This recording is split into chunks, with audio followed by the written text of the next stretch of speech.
Bonjour à tous, bienvenue dans cette séance de mathématiques du jeudi 28 mai. Vous pouvez sortir vos ardoises. Alors, je vous donne un nombre, vous écrivez le suivant. 9010. Vous écrivez le nombre qui suit 9010.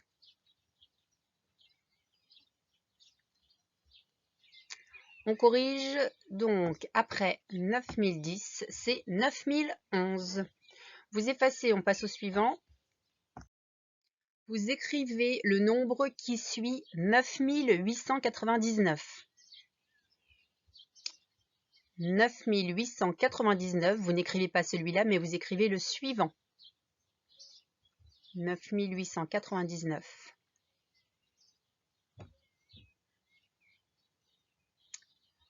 On corrige.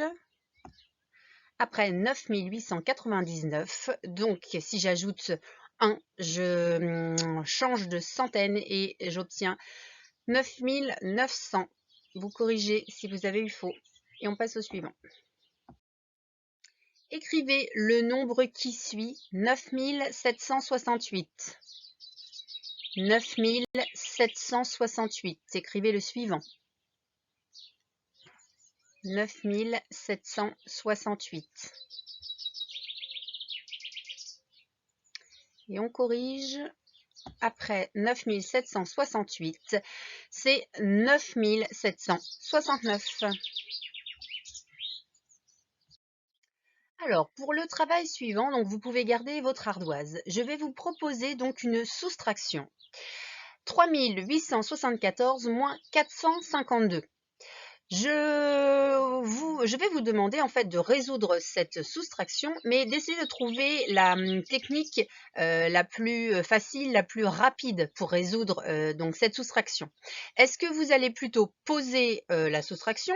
Est-ce que vous allez la faire en ligne? Ou est-ce que vous allez vous servir de la ligne de la droite graduée?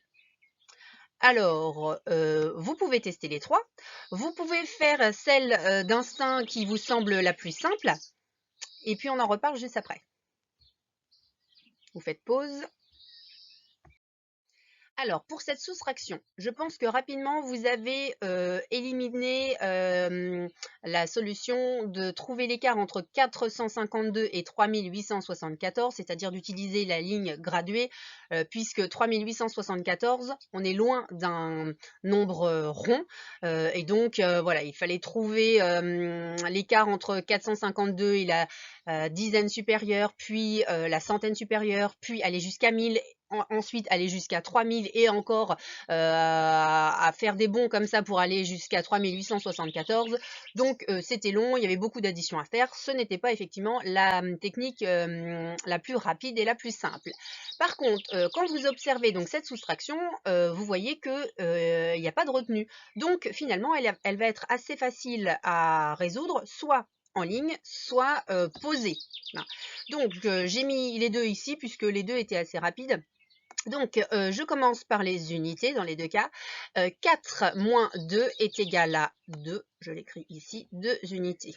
Hop, ici, dans ma soustraction posée en colonne. Ensuite, donc, je m'occupe des dizaines. Donc, 7 moins 5 est égal à 2. Hop, je l'écris ici. Donc, en fait, je le mets comme si j'écrivais ici ma réponse dans un tableau de numération. Donc, 7 moins 5 est égal à 2. Ensuite, donc, je m'occupe des centaines. Donc, 8 moins 4 est égal à 4. Hop, je le mets dans mon tableau. Donc, on en est aux centaines. Et pour les unités de 1000, j'en avais 3. Je n'en enlève pas. Donc, eh bien, 3 ont rien est toujours égal à 3. Vous obteniez donc 3422 de façon assez rapide. C'était la façon de faire la plus rapide pour cette soustraction. Je vous en propose une autre. Alors, je vous propose une deuxième soustraction, 2001 moins 572. Donc, pareil, vous allez devoir résoudre cette soustraction, mais essayez de trouver la technique la plus appropriée pour résoudre rapidement et facilement cette soustraction. Alors, est-ce que vous allez poser la soustraction? Est-ce que vous allez la faire en ligne? Ou est-ce que vous allez vous servir de la droite graduée? Alors, je vous laisse tester et on en reparle après. Vous faites pause. Alors, pour cette soustraction, ceux qui avaient envie de faire cette soustraction en ligne ont commencé à se dire: ah zut, on va avoir des retenues déjà chez les unités, je dois en enlever 2, j'en ai qu'une, ça va pas être possible, donc il va falloir que je casse une dizaine. Bon, voilà, je vais plutôt essayer de la poser en colonne, ça me paraît plus facile. Donc vous aurez essayé de la poser en colonne. Et là, même principe, donc vous vous êtes dit, bon alors, j'ai une unité, je veux en enlever 2, donc je vais casser une dizaine. Et là, vous vous êtes dit, ah mince, je n'ai pas de dizaines, donc pour pouvoir avoir des dizaines, il va falloir que je casse des centaines. Et vous n'avez pas non plus là de centaines, donc il va d'abord falloir casser une unité de 1000. Donc voilà, ça commençait déjà un peu mal cette soustraction parce que déjà voilà, il fallait tout casser pour pouvoir commencer notre soustraction. Donc ce n'était pas forcément la façon la plus rapide. Pourquoi? Parce que 2001 déjà, c'est tout proche d'un nombre rond de 2000. Donc dans ce cas-là, pour faire cette soustraction, peut-être que le plus rapide, c'était de trouver l'écart entre 572 et 2000 et 2001, donc rajouter une unité après. Je vous montre comment est-ce que l'on pouvait faire. Alors, pour résoudre cette soustraction, on a dit qu'on allait chercher l'écart entre 572 et 2000, puis 2001.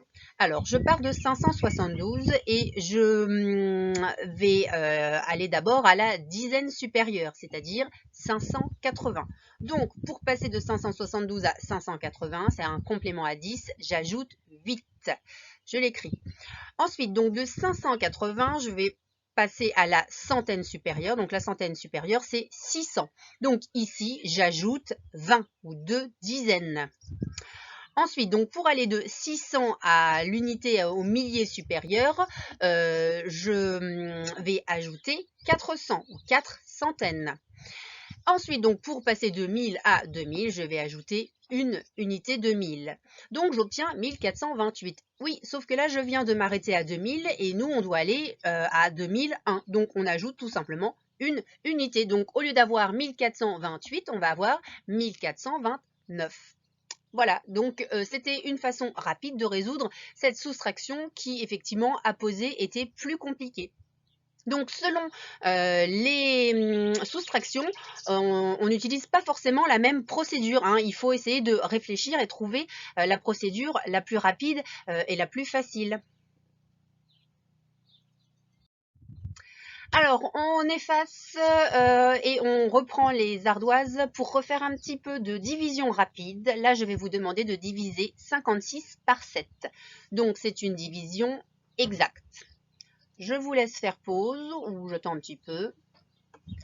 56 divisé par 7.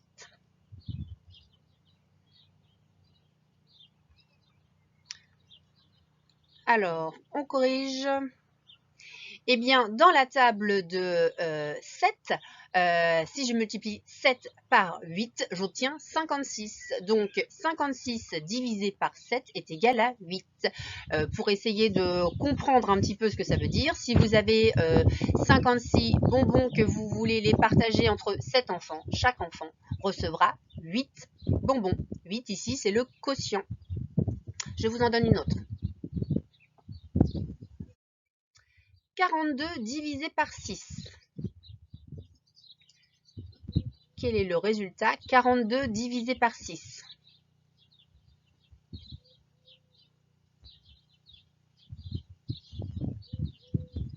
On corrige. Alors, même principe. Hein. Dans la table de 6, je sais qu'il y a une multiplication qui me donne 42. Donc, c'est 6 fois 7 est égal à 42. Donc, 42 divisé par 6 est égal à 7.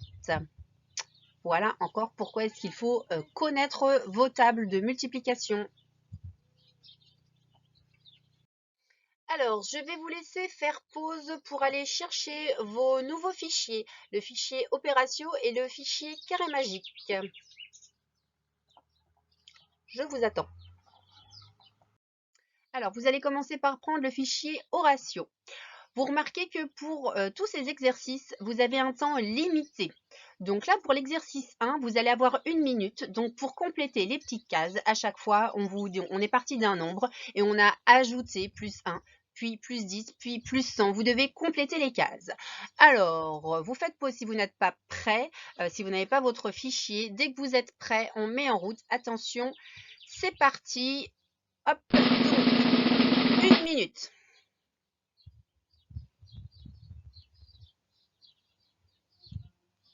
Une minute pour compléter.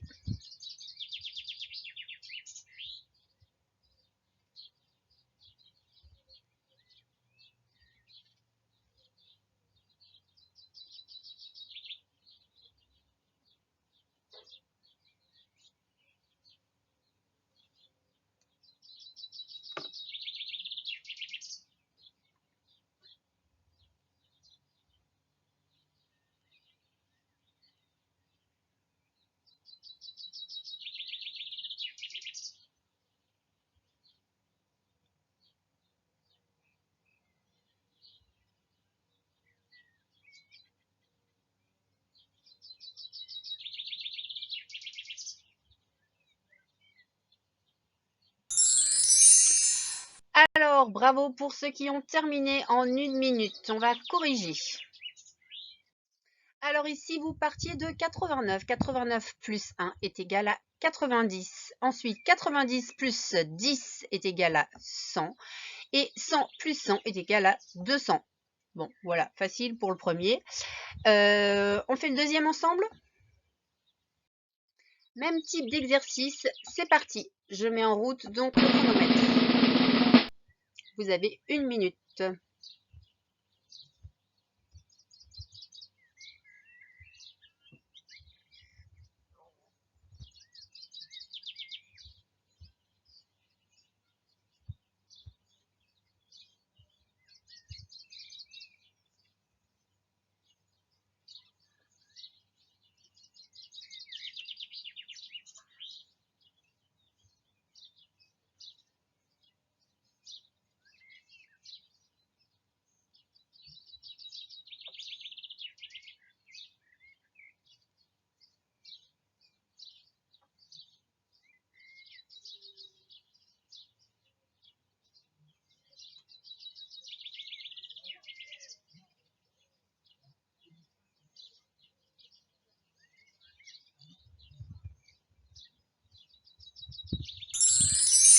Stop, on s'arrête et on corrige.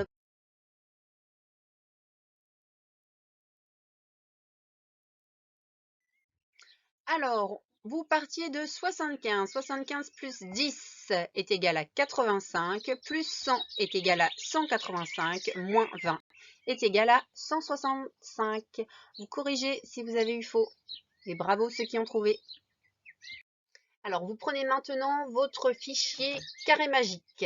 On va faire ensemble l'exercice numéro 1. Alors, je vous explique. Vous avez donc un carré et on vous dit que en fait, en additionnant toutes les cases sur une même ligne, sur une même colonne ou en diagonale, le résultat doit faire 12 ici. Vous devez utiliser les nombres 0, 1, 2, 3, 4, 5, 6, 7, 8.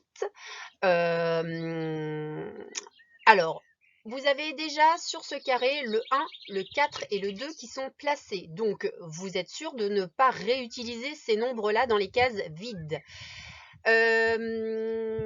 Vous commencez à jeter un coup d'œil, voir par quoi vous allez pouvoir commencer. Et puis, on va le faire ensemble au fur et à mesure. Je vous laisse jeter un petit coup d'œil. Alors, ceux qui ont bien compris le principe et ont envie d'essayer de trouver le premier carré magique tout seul, vous pouvez le faire. Dans ce cas-là, vous faites pause. Les autres, on va faire au fur et à mesure. Ça va servir de correction donc pour les premiers et puis nous, on va le faire étape par étape. Alors, tout d'abord, pour compléter notre carré magique, on va d'abord remplir cette case-là. Pourquoi? Puisqu'on a déjà ici 2 cases de compléter sur cette ligne. Donc, on n'a plus qu'un nombre à trouver. Alors, on sait que ça doit faire 12. On a déjà 2 plus 4. 2 plus 4 est égal à 6. Donc, 6 plus combien est égal à 12? Je vous laisse compléter. 6 plus 6 est égal à 12. Donc, vous venez d'utiliser le 6. Donc, d'ailleurs, je le barre à côté. Comme ça, je suis sûre de ne pas le réutiliser. Le 1, le 4 et le 2, donc, on a dit qu'ils étaient déjà placés. Donc, ceux-là, c'est pareil, je ne vais pas les replacer dans mon tableau. Alors, je continue. Maintenant que sur cette colonne-là, donc j'ai rempli 2 cases, je peux compléter la troisième case. Donc, 6 plus 1 est égal à 7. 7 plus combien est égal à 12? Je vous laisse compléter.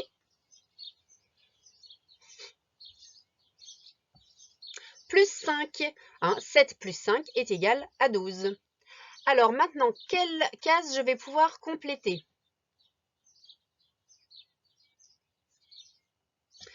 Eh bien, je vais pouvoir compléter la diagonale puisque j'ai déjà le 5 et le 4.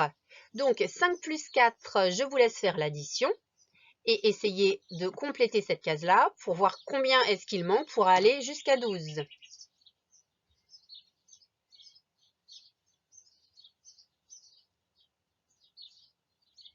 Alors, on corrige. Donc, 5 plus 4 est égal à 9. 9 plus combien est égal à 12? 9 plus 3 est égal à 12 ou 12 moins 9 est égal à 3. Alors, ensuite, deux possibilités ici. Donc, soit on peut compléter cette case-là puisqu'on a déjà le 3 et le 1 sur cette ligne-là. Ou alors, moi, j'ai fait la correction. Donc, je suis partie. Donc, j'ai décidé de faire donc, la colonne. Vous avez déjà le 2 et le 3. Donc, 2 plus 3 est égal à... Combien est-ce qu'il manque pour aller jusqu'à 12? Donc, je vous laisse compléter donc, cette case-là. Et on corrige, donc 2 plus 3 est égal à 5. 5 plus 7 est égal à 12. Donc, on va compléter maintenant cette case-là. On va faire cette ligne-là. On a le 7 et on a le 5. 7 plus 5 est égal à combien? Alors, je vais barrer mon 7. 7 plus 5 est égal à combien? Combien est-ce qu'il m'en manque pour aller jusqu'à 12? On corrige, et bien 0, puisque 7 plus 5 est égal à 12. Donc, je ne rajoute rien dans cette case-là. Donc, je place mon 0. Donc, je peux maintenant faire la colonne ou toujours la ligne. Donc, on a 4 dans ce sens-là. 4 plus combien est égal à 12? Dans l'autre sens, on a 4 également, 3 plus 1. Donc, 4 plus combien est égal à 12? Je vous laisse compléter, mais de toute façon, c'est le dernier. Donc, si vous avez barré les nombres à utiliser à droite, vous savez lequel est-ce qu'il vous manque. Et donc, il s'agit du 8. Voilà, donc là, on a complété notre carré magique. On peut vérifier à chaque fois. Les diagonales, les colonnes, les lignes font 12. Donc, voilà ce travail sur le carré magique. Ceux qui l'avaient fait tout seul, donc vous corrigez, vous vérifiez.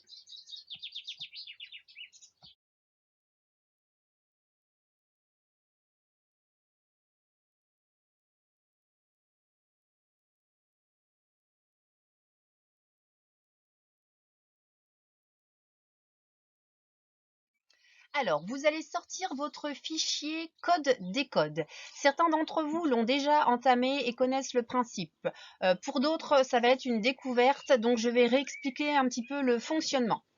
Alors, il y a certains exercices où vous allez devoir coder le chemin. Pour cela, vous allez devoir prendre le matériel. Je vous ai fait une photocopie du matériel dont vous allez avoir besoin pour ce fichier dans les polycopiés de la semaine d'avant. Alors, pour coder le chemin, il va vous falloir cette grille-là avec les cases que l'on peut repérer grâce aux lettres et aux chiffres. Donc, il va vous falloir cette grille-là.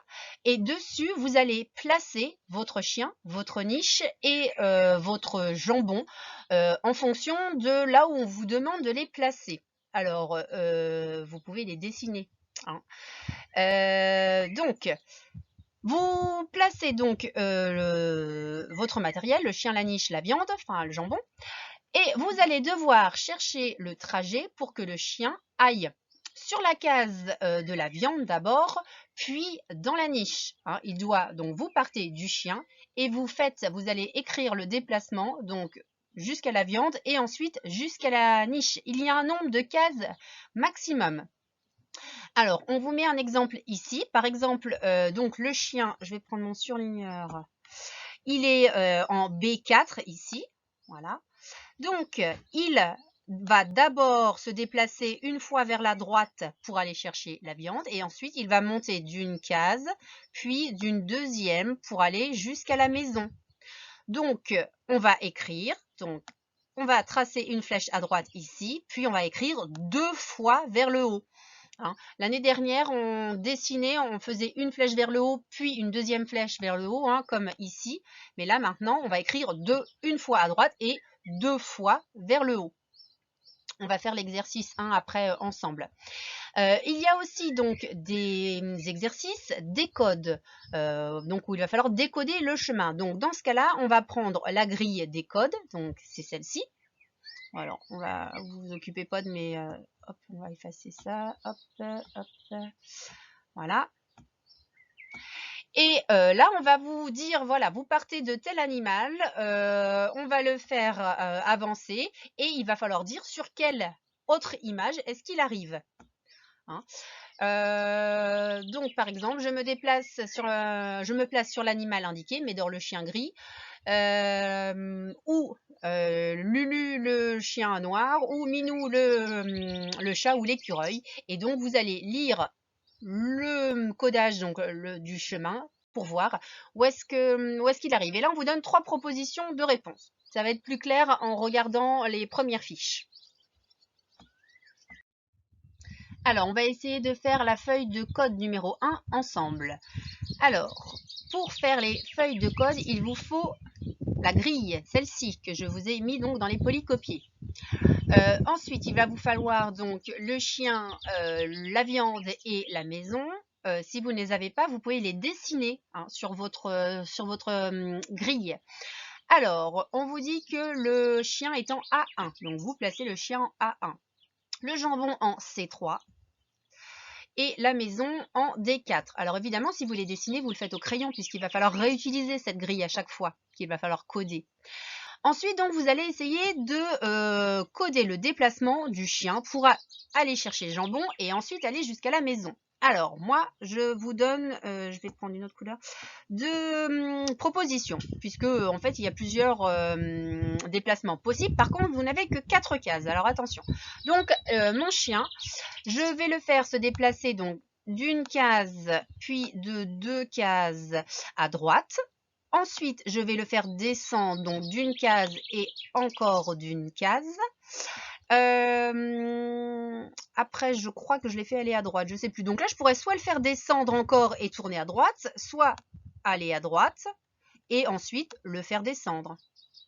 Alors, je ne sais plus ce que j'ai mis, donc je vérifie. Donc, j'ai codé comme ceci. Alors, je prends le surligneur. Donc, on a dit 2 fois à droite, c'est ça. 2 fois vers le bas, ensuite une fois à droite et une fois vers le bas. C'était une des propositions possibles. Je vous en montre une deuxième. Alors, je reprends mon stylet. Donc, le chien, on pouvait également décider, je vais changer de couleur, le mettre en bleu, de le faire descendre de une case, 2 cases pour arriver donc sur la même ligne que la viande. Ensuite, je le faisais avancer vers la droite de une case, 2 cases pour attraper le jambon et d'une 3e case pour aller me placer juste au-dessus de la maison et ensuite, comme tout à l'heure, descendre jusqu'à la maison. Du coup, au niveau du codage, alors j'efface ça et je change. Donc, au niveau du codage, je descends 2 fois, donc 2 fois vers le bas, puis 3 fois vers la droite et une fois vers le bas. Donc là, je n'ai utilisé que 3 cases pour pouvoir coder le déplacement de mon chien. Alors, voilà le principe du codage. On va regarder les exercices de décodage. Alors, pour les exercices de décodage, il vous faut cette feuille-là, où c'est marqué décode. Alors, vous l'avez également dans les feuilles polycopiées que je vous ai données. Alors, ici, on nous dit que l'on part du chien gris. Alors, je prends mon surligneur. Hein. On nous dit ici que l'on se place sur le chien gris. Alors, soit vous le faites avec votre doigt en déplaçant votre doigt, soit vous glissez votre feuille dans une pochette plastique et vous pouvez le faire au surligneur dessus, comme ça vous pouvez effacer à chaque fois. Alors là, on nous dit que le chien gris, il se déplace 3 fois vers la droite. Alors, je vais prendre plutôt le fin. Donc, 3 fois vers la droite. Hop, donc, une fois, 2 fois, 3 fois vers la droite. Et ensuite, on nous dit qu'il va, hop, 2 fois vers le haut. Donc, je monte une fois, 2 fois, et donc, je vois que j'arrive sur la case jambon. Donc, ici, je sais que je dois entourer la réponse jambon. Et non pas os ni écureuil. Bon, j'espère que c'est un petit peu plus clair pour tout le monde. Du coup, je vous laisse avancer à votre rythme sur ce fichier code décode 20 parce qu'il y en a certains qui sont bien avancés, d'autres qui découvrent. Donc, vous allez vraiment à votre rythme. Vous en faites au minimum 2, hein, au moins une feuille code, une feuille décode. Mais vous pouvez en faire plus, il n'y a pas de problème. Alors, pour ceux qui le souhaitent en option, vous pouvez faire une partie de la guerre du potager. Eh bien, je vous dis bon courage et à demain.